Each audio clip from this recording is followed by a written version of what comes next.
Mana hurmatli kuzatuvchilar, bugun 24-fevral kuni Toshkent Dushanbe yo'nalishidagi xalqaro avtobuslarimiz birinchi reyslarini amalga oshirmoqda. Hozirgi kunda haftada 2 marotaba seshanba va juma kunlari soat 17:00 da amalga oshirilishini ma'lum qilamiz va kelgusida yo'lovchilar oqimini inobatga olib qo'shimcha reyslar ham qo'yilishini eslatib o'tamiz.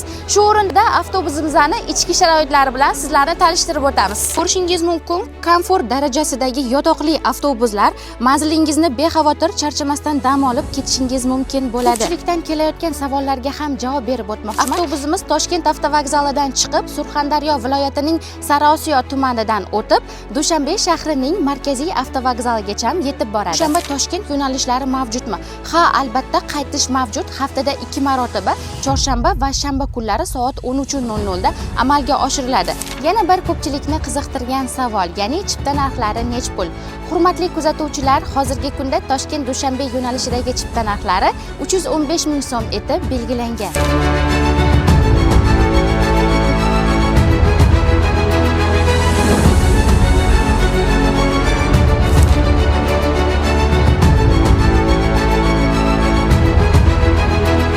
Bu borada yo'lovchilarimizning fikrlari bilan qiziqamiz. Keling. Assalomu alaykum. Va alaykum assalom. Endi shu yo'nalish haqida yo'lovchilarimizga qanaqa fikr bildira olasiz?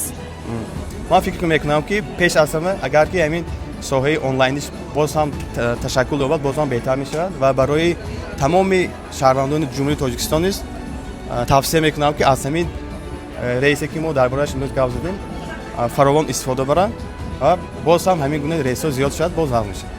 Rahmat sizga kattakon, safarlaringiz bexatar bo'lsin. Sizni yana Toshkent avtovokzalida kutib qolamiz. Hurmatli yurtdoshlarimiz hamda tojikistonlik aziz yo'lovchilar, sizlarga ham ana shunday komfort va xavfsiz davlat nazoratidagi qonuniy avtobuslarda sayohat qilishingizni tavsiya qilamiz.